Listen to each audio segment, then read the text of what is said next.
सेवा और सुमरन एक ऐसे जज्बात हैं इंसान के अंदर, जैसे जैसे ये बढ़ते हैं त्यों त्यों परमपिता परमात्मा उनकी तरफ बढ़ता है। तो अपने जज्बात सेवा और सुमरन में लगाएं। सेवा का मतलब होता है दीन दुखियों की मदद करना और सुमरन भक्ति इबादत करना। सेवा तन मन धन से की जा सकती है। तन से किसी एक्सीडेंट में तड़पते हुए को हॉस्पिटल पहुंचा दीजिए, अंधे को रास्ता दिखा दीजिए, किसी फंसे लाचार को छुड़वा दीजिए। धन से किसी का इलाज करवा दीजिए, किसी गरीब की बेटी की शादी नहीं होती, शादी करवा दीजिए। कोई बुराइयों में फंसा हुआ है, उसे राम नाम से जोड़ दीजिए। मन से सत्संग सुनिए और सुनवाइए। नाम चर्चा में बैठिए और दूसरों को वह बैठने के लिए प्रेरित कीजिए।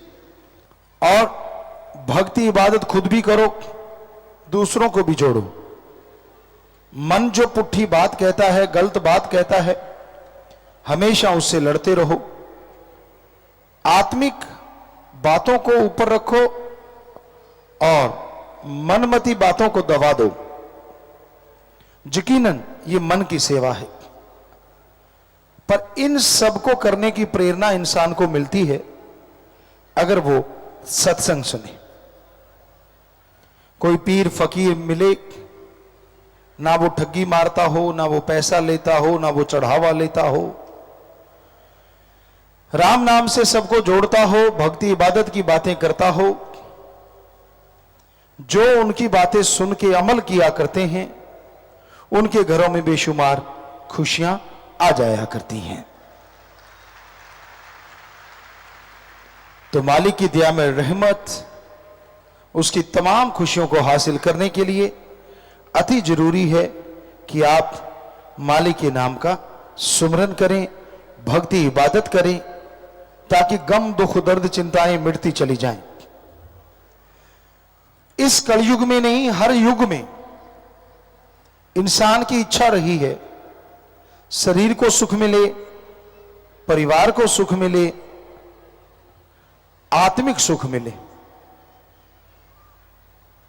पर आज कलयुग में एक इच्छा और भी प्रबल है, वो है धन दौलत जमीन जायदाद।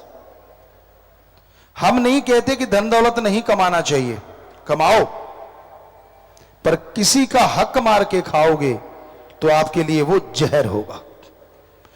ठगी बेईमानी से कमाओगे, भ्रष्टाचार से कमाओगे तो आपके और परिवार के लिए जहर होगा। इसलिए कभी भी किसी का हक मार के ना खाओ। हक जो भी पराया खाते हैं वो हमेशा दुखी रहते हैं। पर आज के दौर में लोगों के पास लेना बैंक है, देना बैंक कम है। उनको दो तो वो आपके गीत गाएंगे, अजी आपके श्लोक बनाएंगे, आपके शेर बनाएंगे, आपकी उपमा करेंगे, बिना वजह आपको मान बढ़ाई देंगे, वाह वाह वाह वाह वाह वाह वाह वाह, क्योंकि उनको पता है उनकी वाह वाह से नोट ज्यादा आएंगे।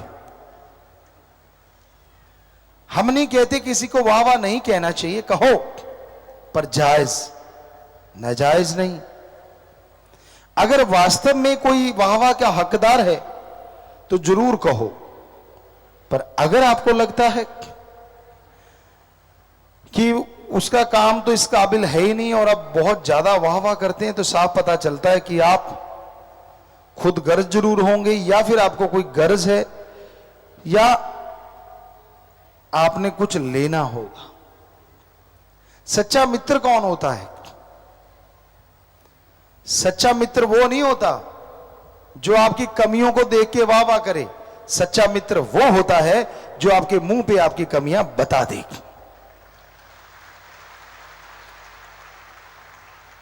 वो मित्र ही क्या हुआ जो आपकी कमियां देखते हुए भी अनदेखी कर देता है?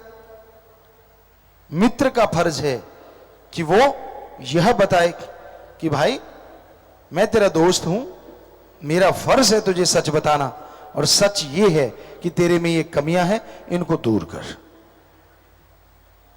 मान लीजिए कोई आपके सामने, आपका दोस्त अपने मां बाप यानी खुद के मां बाप की निंदा कर रहा है, और आप चुपचाप सुन रहे हो, यह गलत बात। बल्कि आप अगर उसके सच्चे दोस्त हो तो उसे रोक दो, यार मां बाप की निंदा मत कर, अरे तू भी तो उन्हीं का खून है, अगर वो बुरे हैं तो तू अच्छा कहां से हो जाएगा? सच्ची बात कड़वी तो जरूर लगती है, लेकिन सच कहने से आपके दिल पे बोझ नहीं रहेगा, और हो सकता है आपके उस सच से आपका दोस्त भी बदल जाए और वो मां बाप की निंदा ना करके पापों का भागीदारी ना बने। दोस्त हर समय साथ देता है। ये नहीं होता कि जब दुख दर्द परेशानी आई दोस्त भाग गया, और जब सुख सुविधा आई तो दोस्त साथ हो गया। ये कोई दोस्ती नहीं होती। सच्ची दोस्ती के मायने होते हैं कि हर समय एक दूसरे का साथ देना। पर ऐसा दोस्त क्या आपको लगता है इस दुनिया में हर किसी को मिलता होगा? बहुत मुश्किल है। आज तो लोग राम राम भी तब करते हैं अगर सामने वाले की जेब में पैसे हों।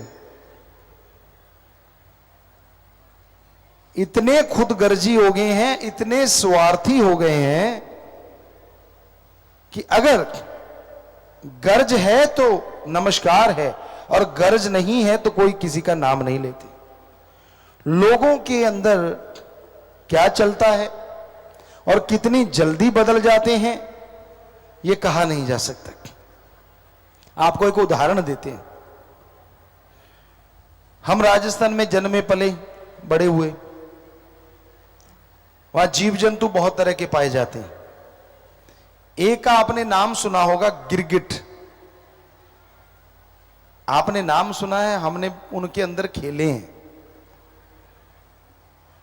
गिरगिट नरमे की छटियों पे खड़ी थी, बनछटी पे, और उसका रंग बिल्कुल ब्राउन ब्लैक था। हमने देखा अच्छा ये गिरगिट है, तो हमने उसको हिलाया तो वो बालू रेत पे भाग गई। बालू रेत पे वो जाके रुकी, 5 सेकंड या 7 सेकंड में उसका रंग बालू रेत जैसा हो गया। हमें बड़ा आश्चर्य हुआ, पहली बार उसे देखा था। उसको फिर भगाया तो वो दीवार पे चढ़ गई। दीवार का रंग नेचुरली गेरुआ होता है, ईंटों की दीवार, तो उस पे कुछ 5-7 सेकंड हुए होंगे कि गिरगिट का रंग भी गेरुआ हो गया। तो आदमी कहते हैं ना कि गिरगिट की तरह रंग ना बदलो, पर आजकल गिरगिट छुप गई, कहीं नजर नहीं आती। पता क्यों? क्योंकि उसको रंग बदलने में 7 सेकंड लगते हैं, और आदमी बात करते करते रंग बदल देता है। आपके चेहरे को देखेगा, चेहरे पे अगर गुस्सा आया तो सामने वाला बोलते बोलते बदल, झट से यू टर्न। मतलब गिरगिट बेचारी कहती मेरी क्या जरूरत है, जब आदमी गिरगिट बना हुआ है। तो इस गिरगिटी इंसान से भगवान बचाए तो बचाएगी, वरना आदमी आखिर कब तक बचेगा? पल पल रंग बदलते हैं लोग। स्वार्थ हो तो गधे को बाप कहते हैं, और स्वार्थ नहीं तो अपने बाप को भी बाप कहने में शर्म आती है आज के लोगों को। और हम बिना वजह किसी बात को कहते नहीं। हम पढ़ा करते थे, एक सज्जन थे, हम टूर्नामेंटों में जाया करते थे, वहां एक सज्जन थे। हम जानते थे कि उनके पिता बिल्कुल गरीब हैं, धोती पहनते हैं, ठीक है, घर कपड़े पहनते नॉर्मल से, लेकिन वो फूंफा फूंफा फूंफा, मैं ये हूं, मैं वो हूं, मैं फला हूं। एक दिन सभी दोस्त लोग खड़े थे, हम भी टूर्नामेंट पे गए हुए थे, तो उनके पिताजी आए। उसके दोस्तों ने पूछा यार ये कौन है?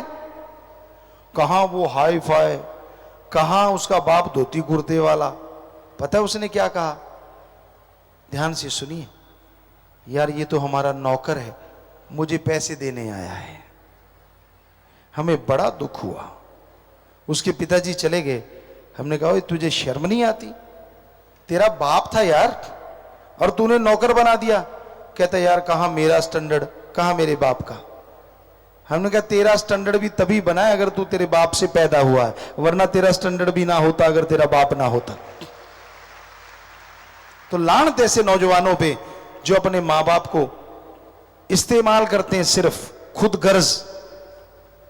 जब काम लेना होता है पिताजी पिताजी बापू बापू, और जब काम नहीं लेना होता कहता है कौन, मुझे ज्यादा अकल है, तू होता कौन है, मेरी बातों में टांग मत अड़ाया कर, इत्यादि इत्यादि। अरे मां और बाप का ऋण बच्चा नहीं चुका सकता। ठीक है आपके मां बाप पुराने ख्यालों के होंगे, ये भी ठीक, उनको आज की समझ नहीं होगी, ये भी ठीक, पर उनसे तकरार करना या उनको गलत बोलना जरूरी है क्या? वो जो आपको कहते हैं उनका सत्कार कर लो और करो वो जो आपके अकॉर्डिंग आज की दुनिया के अनुसार है। बात खत्म। ना तो उनका दिल दुखे और साथ में आप अपना काम धंधा भी करते रहें। हां, जो मां बाप नशेड़ी हैं, गलत काम करते हैं, उनके कहे से गलत काम ना करो, बल्कि उनको बदलो, तो आपका ऋण उतर जाएगा जो मां बाप का ऋण होता है। तो आज के दौर में खुदगर्जी का नशा है, धन दौलत जमीन जायदाद का नशा है। आज के दौर में इंसान को मैं खुदी का अहंकार, उसका नशा है। जब तक ये नशे नहीं खत्म होते इंसान को सुख नहीं मिलता। और दुनियावी नशे तो कहने ही क्या, बूट पॉलिश से लोग नशा करते हैं, एसआर जो लकड़ी वगैरह पे लगाते उससे नशा करते हैं, मरी हुई छिपकलियों को सुखा के उससे नशा करते हैं। कहीं देखा जुराबों को कई दिन पहन के पता नहीं क्या लगा के उससे नशा करते हैं। मुंबई साइड में गए, वहां एक और ही गंदा नशा आया था, नाम पता नहीं, म्याऊं म्याऊं भी कर रहे थे शायद, ऐसा भी कोई नाम था उसका। वो भी बड़ा खतरनाक नशा है। कह रहे थे गुरुजी ये म्याऊं है। हमने कहा अच्छा, बिल्ली तो बोलती है, नशा भी म्याऊं है। सो कहने का मतलब इतने नशे हैं पूछिए मत। और जो इज्जत बेइज्जत होती है वो तो कहने सुनने से परे। नशेड़ियों का हाल बुरा होता है। जब ये नशा कर लेते हैं इनको पता ही नहीं चलता कि हो क्या गया। एक अफीमची था, राजस्थान साइड में जब बारात आती है ना तो चारपाइयां गांव में इकट्ठी कर लेते, कुर्सियों की इतनी जरूरत नहीं समझते। चारपाई इकट्ठी करी, पंजाब में भी ऐसा होता है, हरियाणा में भी होता है कि सब कुर्सियां इकट्ठी कर रहे थे, घर घर से चारपाई लाते हैं और बारात आती है उस पर बिठा देते हैं, लेटना लेट जा भाई, बैठना बैठ जा।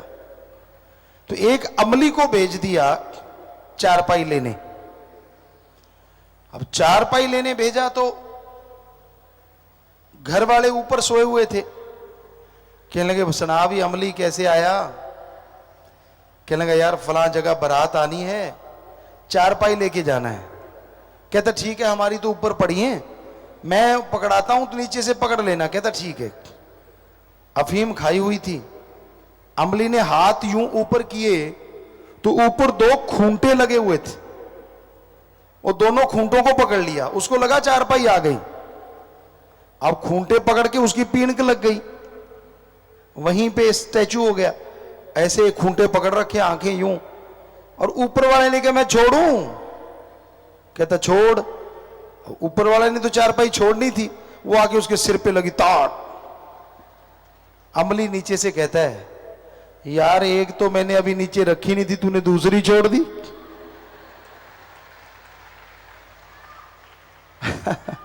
तो अमलियों का ऐसा ही हाल होता है, बुरा हाल। ये देखा है हमने अपनी आंखों से, क्योंकि उनके लिए नशा ही सब कुछ होता है। वो नशे के लिए किसी को भी बेच सकते हैं, अपने मां बाप का सामान, गहने सब बेच देते हैं, और उन्हें यह भी नहीं रहता कि हमने ये सब कुछ कर दिया। तो मां की इज्जत करना इंसान का फर्ज है, और अगर ऐसा करता है तो कितनी लानत उस पे आती है।